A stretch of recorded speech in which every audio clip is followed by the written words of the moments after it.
Maintenant, on va commencer avec l'exercice numéro un.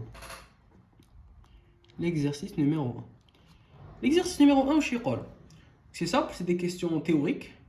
Qu'est-ce qu'une lentille? Comment caractériser une lentille mince? Question numéro un, qu'est-ce qu'une lentille? Comment caractériser une lentille mince? C'est simple, là, de la question, répondez dès le cours, donc tu as les lentilles, la vidéo que je vous ai envoyée. C'est simple, une lentille, par définition, c'est la position de deux dioptres. Donc, deux dioptres, au moins un de ces deux dioptres n'est pas plan. Par exemple, une lentille plan convexe ou une lentille biconvexe. D'accord? Ça peut être aussi une lentille plan concave. Mouhem, un des deux dioptres, mutlasqen, un de ces deux dioptres, au moins, n'est pas plan. C'est ma machine plantée. D'accord? Voilà. Comment caractériser une lentille mince? Eh ben, c'est simple. Une lentille mince, c'est quoi? Je vais prendre cet exemple-là. Si j'ai par exemple une lentille plan convexe ou une lentille biconcave et que elle a une épaisseur, donc on va dire une épaisseur E, d'accord? Et que là, j'ai des rayons de courbure. Les rayons de courbure, je m'entends. Les rayons de had daïra. Le rayon de had daïra hadi. D'accord? Par exemple, il y a le rayon, d'accord? C'est le rayon de courbure de ma lentille. C'est le rayon de daïra hadi. Nisf daïra hadi. Ou je le rayon d'elle. Donc là, j'ai deux rayons de courbure pour chaque lentille. Et bien, on va dire qu'une lentille mince, c'est une lentille raqa, d'accord? Par définition, une lentille mince, c'est une lentille qui a une épaisseur, c'est ma l'épaisseur épaisseur est négligeable devant les rayons de courbure R1 et R2. C'est les rayons de courbure, on a un des R1, on a un des R2. Les rayons de courbure déolés sont beaucoup plus grand que E. Donc E est négligeable. C'est simple. Voilà. Il y a une lentille mince. Alors, énoncer les conditions de Gauss. Alors, qu'est-ce que c'est que les conditions de Gauss? Comme le cours, on a les conditions de Gauss, déjà, qu'est-ce que c'est? C'est des conditions qui vont nous permettre d'avoir un stigmatisme approché. Donc, stigmatisme soit, mais stigmatisme approché. Stigmatisme à c'est le fait qu'un système optique peut produire d'un objet une image. Donc, les conditions de Gauss, vont nous permettre d'avoir un stigmatisme, pas parfait, mais même un stigmatisme approché, ça nous arrange. Mais aussi d'avoir un aplanétisme. Je mets un aplanétisme. Bon, peut-être qu'ils ne vous l'ont pas expliqué dans vos cours, mais l'aplanétisme, c'est tout simplement quelle sont les images d'y درت A B هنايا هاي ليك A par exemple انا بنادم ها رجليا ها راسي d'accord, j'ai relié le point A au point B تاع l'objet, d'accord. Quand j'ai créé son image لقيت غير B, انا ما لقيتش A, لقيت غير le point B. Mais بصح vu que j'ai aplanétisme, j'ai pu trouver A. Donc كيما يقول لك درت الاسقاط على l'axe optique, j'ai trouvé A'. Donc j'ai trouvé l'image تاع A juste en trouvant l'image تاع B. C'est ça ce qu'on appelle l'aplanétisme. Et si on n'est pas dans les conditions de Gauss, on ne peut pas avoir cet aplanétisme. Donc c'est pour ça que je vous dis que c'est important d'être dans les conditions de Gauss. Très bien. Les conditions de Gauss, c'est quoi? On en a deux. La première, les rayons incidents sont proches du centre de la lentille. Donc du centre optique. Du centre optique de la lentille. Les voies O. D'accord. Deuxième condition, les rayons incidents forment un angle, forment des angles petits. Donc des angles petits, des petits angles avec avec la lentille, en fait, tout simplement. Donc voilà, donc les angles, lazim يكونوا كبار بزاف. Sinon, on ne sera plus dans les conditions de Gauss. Très bien. Troisième question. Quelles sont les principales formes de lentille mince? Alors, principale forme de lentille mince, bon, on a la lentille biconvexe, les FEA, deux dioptres convexes, on a les lentilles biconcaves, les FEA deux dioptres concaves, on a les lentilles plan convexes et les lentilles plan concaves. Donc, les formes principales des lentilles. Bien sûr, on a la lentille convexe concave, le ménisque convergent, d'accord. On en a d'autres, mais ces quatre-là sont les principales formes de lentilles. Voilà. Donc, quatrième question.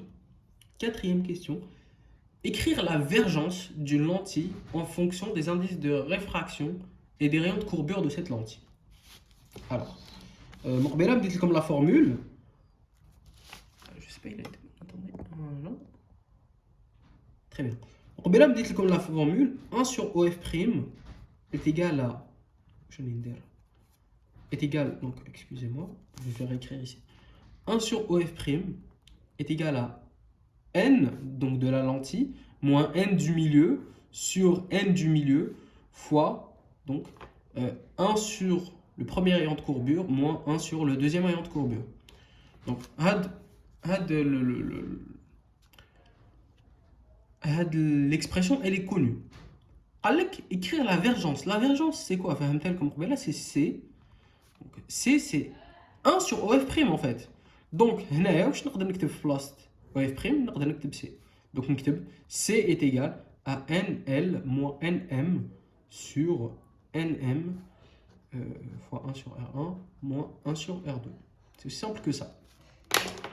Donc maintenant, donc voilà, là j'ai écrit ma vergence en fonction des indices de réfraction et en fonction des rayons de courbure. Très bien. C'était tout pour l'exercice numéro 1. C'est un exercice théorique qui nous permet de nous mettre dans le bain pour la suite.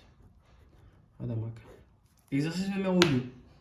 Exercice numéro 2, il dit calculer la distance focale d'une lentille mince biconcave de rayon R1 est égal à 30 cm et R2 est égal à 15 cm. Donc, si elle est en flanc d'indice et dans l'air. Très bien. Donc déjà, parler la forme de la lentille. Pourquoi c'est important d'avoir la forme de la lentille? Je vais vous expliquer tout de suite. Ici, dans ce cas-là, j'ai une lentille qui est biconcave. Qu'est-ce que ça veut dire biconcave? On dit deux parties concaves. Donc, on dit le dioptre numéro 1, on dit le dioptre numéro 2. Tous les deux sont concaves. D'accord. Là, ce que je vais dessiner, c'est l'axe optique de la lentille. Très bien. Là, j'ai mon premier rayon de courbure. Il est ici. Le premier rayon de courbure, R1. On a le deuxième rayon de courbure. R2. Pourquoi c'est important d'avoir la forme de la lentille? Eh bien, tout simplement, qui a R1 ou R2 R1 est négative et R2 est positive. Pourquoi? En fait, c'est par rapport à une chose. C'est par rapport au centre de la lentille qui se trouve ici. Donc, on a le centre O. Le centre, c'est négatif. Le centre, c'est positif. Donc, dans le cas d'une lentille biconcave, R1 est négative, inférieure à 0, et R2 est positive. C'est ce qu'on remarque. La BA, il faut faire attention à la forme de la lentille. D'accord? Donc, qui la distance focale d'IA, 1 sur OF' est égal à N de la lentille moins N du milieu sur N du milieu fois 1 sur R1 moins 1 sur R2. Dans ce cas-là, on dit R1 négative ou on dit R2 positive. Donc, je vais 1 sur OF' est égal à elle est en flanque d'indice n est égal à 1,66. Donc 1,66 moins 1 sur 1 fois 1 sur combien? قلت لك R1 négatif وعطاه لي 30 cm انا نديه R1 est égal à moins 30 cm وعطى لي R2 donc 15 cm ندي R2 est égal à plus 15 cm. لازم toujours قبل ما تحل l'exercice تاعك تخمم هكا، تخمم اسكو R1 بوزيتيف اسكو R2 نيجاتيف وكيف تلقاها par rapport à la forme de la lentille. Voilà. Donc هادو هما الزوج نعاودهم هنايا 1 sur moins 30 moins 1 sur 15. Très bien. Qui نلقاها 1 sur OF' est égal à bon, est égal à moins 15,15 cm. علاش لقيتها نيجاتيف؟ واش معناتها كي نلقاها نيجاتيف؟ كي نلقاها نيجاتيف ça veut tout simplement dire que F' راهو avant le système, avant le centre optique. Donc voilà, regardez. هنايا عندي F' وهنايا يجي F parce que OF' négatif. وكي يكون F' هنايا و F هنا واش معناتها؟ معناتها c'est une lentille divergente. Très bien. Très très bien. Voilà. Continue. Alors maintenant, si elle est immergée dans l'eau, calculez-moi qui est immergée dans l'eau. Donc, kiff kiff, 1 sur F' est égal à 1,66 moins 1,33 sur 1,33 fois 1 sur moins 30 moins 1 sur 15. OF' 40,3 cm. Voilà. 40, enfin moins 40,3, excusez-moi. Moins 40,3 cm. Donc elle est négative, toujours. Donc la lentille, elle est divergente. Très bien. Dernière question. Calculer la distance focale de la lentille précédente si elle est en fluorine, d'indice n est égal à 1,43, émergée dans le sulfure de carbone, n est égal à 1,63. Que pouvons-nous en conclure? C'est pas la même chose. Hein. C'est égal à 1,43 moins 1,63 sur 1,63 fois 1 sur moins 30 moins 1 sur 15. Donc OF' est égal à 81,5 cm bien sûr. Donc هاد المرة لقيتها بوزيتيف. Vu que لقيتها بوزيتيف واش معناتها راهي هنايا F' وهنا راهو F. Donc la lentille elle est comment? Elle est convergente. Donc هاد المرة لقيتها convergente. Que pouvons-nous en conclure? Thomas Cololé, qu'est-ce qu'on peut en conclure? Ben, c'est simple. On peut conclure qu'une lentille, même si elle est convexe, ou la concave, ou la kimathab, تقدر تكون excusez-moi, divergente comme convergente. Donc la convergence ou bien la divergence d'une lentille ne dépend pas uniquement de sa forme géométrique. Donc elle ne dépend pas uniquement il a كانت convexe ou la concave, d'accord, mais elle dépend aussi des indices de réfraction, donc de l'indice de réfraction de la lentille et de l'indice de réfraction du milieu. Donc on en conclut que une lentille convergente peut être une lentille, excusez-moi, convexe peut être divergente et une lentille concave peut être divergente, peut être convergente, excusez-moi. Donc tout est possible en fait, d'accord. Donc ça dépend des indices de réfraction. C'est ça qu'on conclut. Très bien. Donc, voilà. Exercice numéro 3. Exercice numéro